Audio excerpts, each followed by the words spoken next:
Hello student, आज हम कक्षा 12 फिजिक्स और फिजिक्स में आज हम डिस्कस करने वाले हैं न्यूमेरिकल चैप्टर नंबर 3 से। चैप्टर नंबर 3 आपने पहले पढ़ लिया है, इसका एक न्यूमेरिकल का पार्ट आपको कल मिल गया होगा वीडियो में।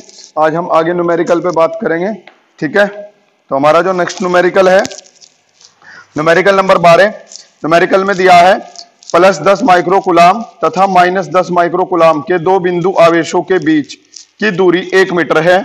उसके बाद कहा है इनके मध्य बिंदु पर वैद्युत विभव तथा वैद्युत क्षेत्र की तीव्रता ज्ञात कीजिए, ठीक है। तो बच्चों इसमें दिया हुआ है न्यूमेरिकल नंबर 12 में क्या कहा है, इसमें कहा है कि हमारे पास दो आवेश हैं। एक आवेश Q1 ये दिया हुआ है +10 माइक्रोकुलाम और एक दूसरा आवेश है वो आवेश है Q2 ये दिया हुआ है -10 माइक्रोकुलाम। ये दोनों आवेश एक दूसरे से कुछ दूरी पे रखे हैं और वो दूरी दी है 1 मीटर। R बराबर दूरी दी हुई है कितनी बच्चों, 1 मीटर दूरी। तो ये बिंदु A हमने मान लिया और ये बिंदु हमने B मान लिया, ठीक है। उसके बाद कहा इसके मध्य बिंदु पर विभव तथा वैद्युत क्षेत्र की तीव्रता ज्ञात कीजिए। तो हम इसका एक मध्य बिंदु लेते हैं और मान लेंगे, माना A और B के मध्य में माना बिंदु A तथा बिंदु B के मध्य बिंदु O है। कौन सा बिंदु मानना बच्चों, O बिंदु मान लिया।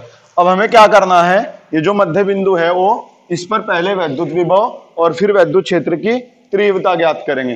पहले वैद्युत विभव और फिर वैद्युत क्षेत्र की तीव्रता। तो यहां बिंदु O पर पहले वैद्युत विभव ज्ञात करेंगे। तो दोनों आवेशों के कारण विभव बनने वाला है बच्चों। कौन कौन से आवेश, एक आवेश हमारा है +10 माइक्रोकुलाम और दूसरा -10 माइक्रोकुलाम। तो पहले Q1 बराबर +10 माइक्रोकुलाम आवेश के कारण बिंदु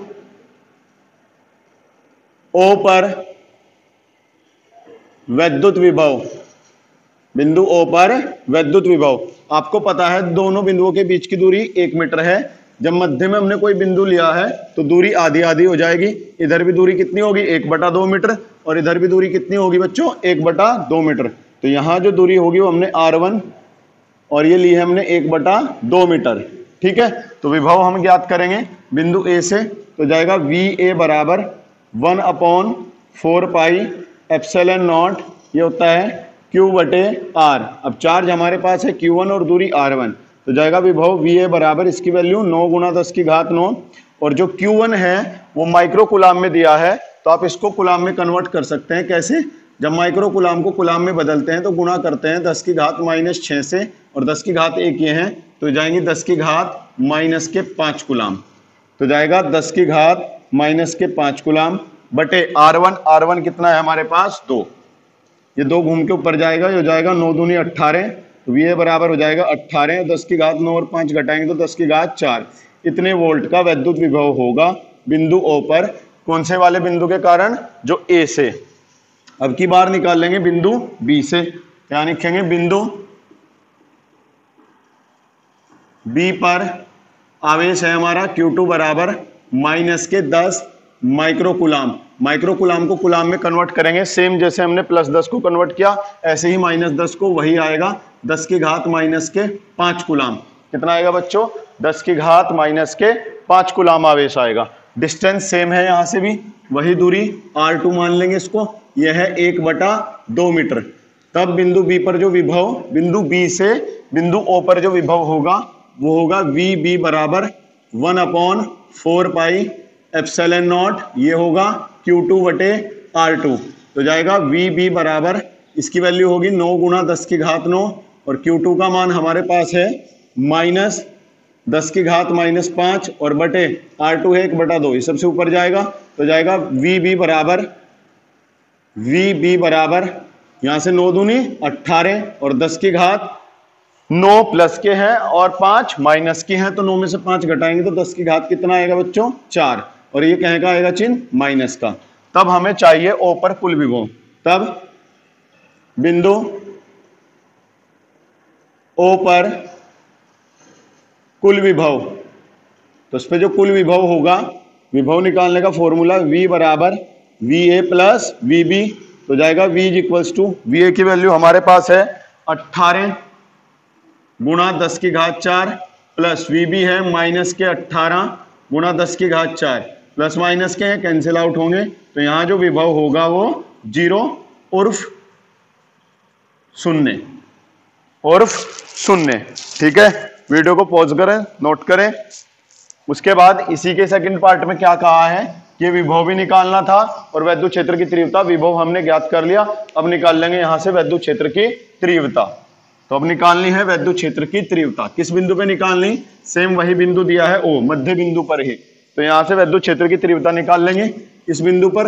अब आपको पता होना चाहिए, जब यहाँ वैद्युत क्षेत्र की तीव्रता निकाल लेंगे तो जिस बिंदु पे निकालते हैं वहां हम टेस्ट चार्ज को सपोज करते हैं, तो टेस्ट चार्ज को सपोज करेंगे, यहाँ धनात्मक, ये धनात्मक, तो दिशा किधर होगी, यानी कि प्रतिकर्षित होगा तो दिशा होगी इधर, कौन से वाले की, जो A पर है इसके कारण, तो EA।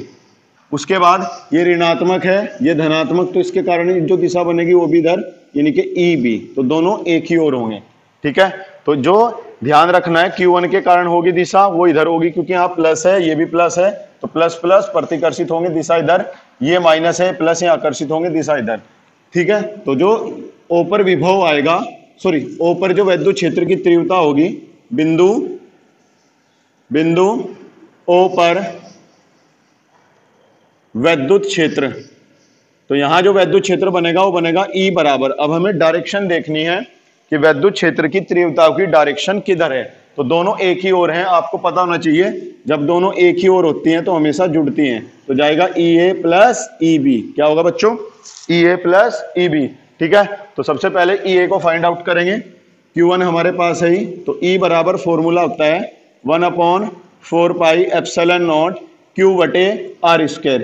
पहले बिंदु वाले के कारण निकाल रहे हैं, तो यहां से लेंगे EA, ये चार्ज Q1 दूरी R1, तो जाएगा EA इज इक्वल्स टू, इसकी जो वैल्यू होगी वो होगी 9 गुणा 10 की घात 9, और Q1 हमारे पास है 10 की घात माइनस के 5, यहां रखेंगे तो 10 की घात माइनस के 5 बटे R1 डिस्टेंस है, R1 डिस्टेंस कितनी है, 1/2, R1 और R2 बराबर हैं, तो 1/2 का वर्क करेंगे, तो जाएगा EA बराबर, यहां से सोल्व करेंगे 9, 10 की घात 9 प्लस के हैं और 5 माइनस के, तो घटाएंगे तो 10 की घात आ जाएंगी प्लस की 4, और बटे में 1/2 का वर्क करेंगे 1/4, सबसे ऊपर जाएगा, तो EA बराबर जाएगा कितना, यहां से 9 चौक 36 गुणा 10 की घात 4, इतने न्यूटन पर कूलाम का वैद्युत क्षेत्र। अब निकालना है हमें जो बिंदु B पर है इसके कारण, तो बिंदु B पर आवेश Q2 बराबर माइनस 10 की घात माइनस के 5 कूलाम, मैंने माइक्रो कूलाम को कूलाम में कन्वर्ट कर लिया। ठीक है, के कारण बिंदु O पर वैद्युत क्षेत्र, बिंदु O पर वैद्युत क्षेत्र, तो यहां निकाल लेंगे, तो ये B पर है तो बनेगा EB 1/4 pi epsilon not, direct रख रहा हूं मैं 9 गुणा 10 की घात 9, और उसके बाद रखना है Q। विभव में अगर हमारा पॉजिटिव है तो पॉजिटिव रखते हैं, नेगेटिव है नेगेटिव, पर जब हम तीव्रता ज्ञात करते हैं तो परिणामी लिखते हैं, परिणामी लिखेंगे तो 10 की घात -5 और बटे में आता है डिस्टेंस का स्क्वायर, यहाँ डिस्टेंस है R2, R2 का मान है 1/2, तो यहाँ 1/2 का वर्ग आएगा, तो जाएगा EB इज इक्वल्स टू 9 गुणा 10 की घात 9, सोल्व करेंगे 10 की घात वालों को, 10 की घात 9 प्लस के हैं और 5 माइनस के, तो आ जाएगा 10 की घात 4 बटे 1/2 का वर्ग करेंगे 1/4, 4 ऊपर जाएगा, तो EB बराबर आ जाएगा 9 चौक 36 गुणा 10 की घात 4। अब हमें निकालना है कुल विभव, सॉरी कुल वैद्युत क्षेत्र की तीव्रता, हमें निकालनी है कुल वैद्युत क्षेत्र की तीव्रता, किस पॉइंट पर, एट पॉइंट P, और पॉइंट P मिडिल में है point A and point B के, then E is equals to EA plus EB। EA की जो वैल्यू है हमने पहले ही फाइंड आउट कर रखी है, वो हमारे पास है 36 × 10⁴ प्लस EB की वैल्यू भी सेम 36 × 10⁴, तो यहाँ से 10⁴ कॉमन, 36 प्लस 36 72, तो जाएगा 72 × 10⁴ न्यूटन पर कूलाम। अगर हमें डायरेक्शन देखनी है तो दोनों की एक ही ओर है, इधर ही प्रभावी होगा, मतलब डायरेक्शन होगी ओ से बी की ओर। किधर होगी डायरेक्शन बच्चों? ओ से बी की ओर। वीडियो को पॉज करें और न्यूमेरिकल को नोट करें, ठीक है।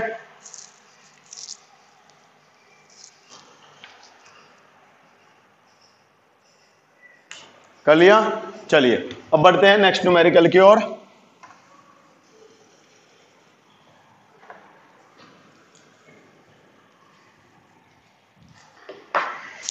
नेक्स्ट न्यूमेरिकल है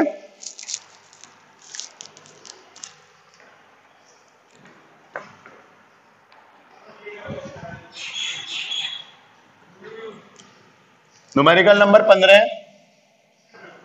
न्यूमेरिकल नंबर 15 में दिया है चित्र। अब इसका चित्र है